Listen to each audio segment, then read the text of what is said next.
افریقہ کا ایک قافلہ پنجاب کی فیملی تو امام کی زیارت کے لیے گئے.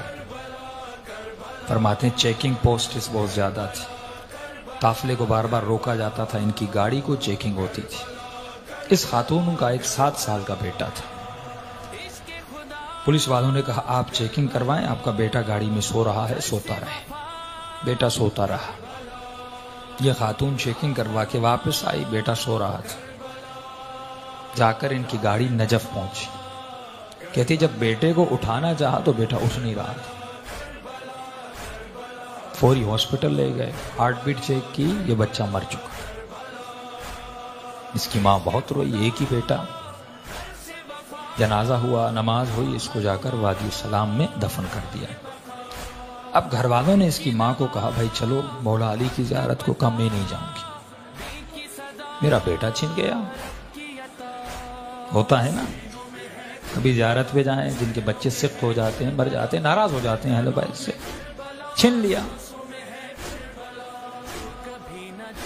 جب چھٹے امام کا بیٹا جناب اسماعیل بیمار تھا تو مولا کا صحابی کہتا ہے میں نے امام کو بہت پریشان دیکھا، گھر سے آ رہے ہیں جا رہے ہیں. تھوڑی دیر کے بعد امام باہر آئے، چہرے پہ اطمینان، اور ایک ہی جملہ تھا انا للہ و انا الیہ راجعون. میں نے کہا مولا جب زندہ تھا پریشان، اب چلا گیا اتنا اطمینان. امام نے کہا جب ہمارے بچے بیمار ہوتے ہیں، جب زندہ ہیں، ہم پوری کوشش کرتے ہیں کہ ان کی صحت و سلامتی آ جائے، دوائی ڈاکٹر، لیکن جب خدا لے لیتا ہے، اس کی امانت تھی، جس پہ وہ راضی اس پہ ہم راضی ہو جاتے. پھر ہم پریشانی زبزبا اس کا شکار نہیں ہوتے. یہ خاتون مولا علی کی زیارت پہ نہیں گئی، کہا میرا بیٹا امام نے چھین لیا، میں نہیں جاؤں گی. قافلہ چلا کربلا، سارا قافلہ امام حسین کی زیارت کو گیا. اس خاتون نے کہا میں نہیں جاؤں گی، میرا بیٹا حسین نے چھین لیا، میں کیوں جاؤں؟ ایک ہی تو بیٹا تھا، میں زیارت کرنے کے لیے آئی تھی، مولا نے کچھ دیا نہیں، اوپر سے میری اولاد مجھ سے چھین لی. نہیں گئی. فرمایا آخری 2 دن بچے. لوگوں نے کہا بھائی عباس کی قبر پہ چلو، جا کر دعا مانگو. کیوں یہاں پہ رو رہی ہو؟ رو رو کے کہتی ہے نہیں، یہ باب الحوائج ہے، اگر میرے آقا ہے تو میرا بیٹا مجھے پلٹا تھا. ایک ہی بیٹا تھا عباس نے، وہ میرا بیٹا چھن گیا. اگر ہیں باب الحوائج مجھے میرا بیٹا واپس کر. نہیں گئی. کہ آخری دن کچھ ہی گھنٹے بچے. ماں نے کہا بیٹی تھوڑی دیر کے لیے چلو، بے ادبی ہے، بے احترامی ہے، کربلا آئی ہو زیارت کے لیے، ایک بیٹا چھینا دوسرا دے دیں گے. بیٹی کو زبردستی لے گئے. یہ کہتی ہے جیسے میں عباس کی قبر کے کنارے پہ گئی، رو رہی تھی، مولا کی قبر کو دیکھ رہی تھی، دلی دل میں یا باب الحوائج یا باب الحوائج. کہتی ایک مرتبہ میں نے دیکھا ایک 7 سال کا بچہ اماں اماں کر کے دوڑتا ہوا آ رہا. کہتی میں پریشان ہو گئی، کہیں شدت غم کی وجہ سے کہ یہ کیفیت تو طاری نہیں ہو کہ اپنے بیٹے کو دیکھ رہی. کہ نہیں آ کے مجھے لپٹا. پھر میرے ساتھ جو خواتین تھی انہوں نے دیکھا، ہاتھوں کو چیک کیا، بالکل بیٹا سالم تھا. سب پریشان. بچہ رو رہا تھا. بچے سے پوچھنے کہ بھائی کہاں تھے، کہاں سے آ رہے ہو؟ کہا میں گاڑی میں سو رہا تھا، جب آنکھ کھلی تو میں نے خود کو لوگوں کی بھیڑ میں پایا. میں رو رو کے اماں اماں کر کے رو رہا تھا. چھوٹا سا بچہ، 7 سال کا معصوم بچہ. کہتے روتے روتے میں نے دور سے دیکھا ایک گھوڑے سوار ہے، اس کے ساتھ ایک جوان ہے، وہ دونوں آ رہے ہیں. مجھ سے پوچھا بیٹے کس کی تلاش میں ہو؟ کہا میری اماں گم ہو گئی. اس گھوڑے سوار نے مجھے کہا کہ بیٹے تو گھوڑے پہ سوار ہو. یہ بچہ کہتا ہے کہ میں نے اپنے بچپنے میں کہا کہ انکل مجھے ہاتھ دیں، میں گھوڑے پہ بیٹھ جاؤں. کہا گھوڑے سوار نے کہا میرے ہاتھ نہیں ہیں،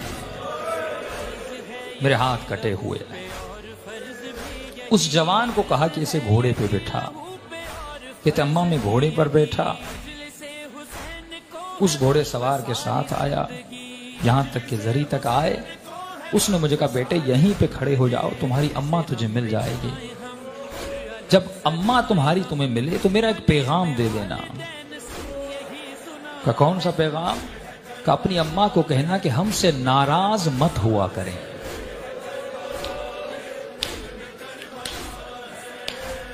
ہم تھوڑی تھوڑی باتوں کے لیے دنیا کی وجہ سے جب اہل بیت کا دل دکھاتے ہیں. یہ معجزہ وادی السلام نے سب تھا.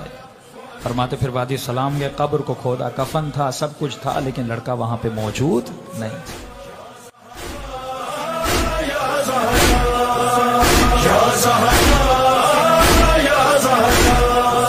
دادا سیدہ سے جو کیا تھا وہ نبھائیں گے، آنے والی نسل کو بھی کربلا سنائیں گے. دادا سیدہ سے جو کیا تھا وہ نبھائیں گے، آنے والی نسل کو بھی کربلا سنائیں گے. کہ یہ مرحلے طے کریں گے عشق سے، دل سے حسین سے یہی سبق ملا ہے. کربلا میں کربلا ہے، اس قدر بلند یہ زمین بے سبب نہیں، اس قدر بلند یہ زمین بے سبب نہیں. تشنہ لب کی سرزمین پہ کوئی تشنہ لب نہیں، تشنہ لب کی سرزمین پہ کوئی تشنہ لب نہیں. کہ علم آگہی مل رہی ہے زندگی، اس کے ہاتھ کٹ گئے یہاں وہ بانٹتا ہے. کربلا میں کربلا ہے، کربلا میں کربلا ہے، کربلا کربلا کربلا کربلا کربلا کربلا. امام جعفر صادق علیہ الصلوۃ والسلام فرماتے ہیں، مومنو کربلا جایا کرو تاکہ تم جنت کے راستوں سے انجان نہ ہو. شاعری کا جب شرف ملا حسین کی قسم، شاعری کا جب شرف ملا حسین کی قسم. پہلی بار کربلا میں نے جب رکھے قدم، پہلی بار کربلا میں نے جب رکھے قدم. کیفیت بتاؤں کیا، حال دل سناؤں کیا، ایسا لگ رہا تھا بس یہی وطن میرا ہے. کربلا میں کربلا ہے، کربلا میں کربلا ہے. ہر نبی کو کربلا دکھائی ہے خدا نے، ہر نبی کو کربلا دکھائی ہے خدا نے. کربلا کی منزلت بتائی ہے خدا نے، کربلا کی منزلت بتائی ہے خدا نے. تم ہو یا ہو قضا، ہر مرض کی ہے دوا، سرزمین کربلا کی خاک بھی شفا ہے.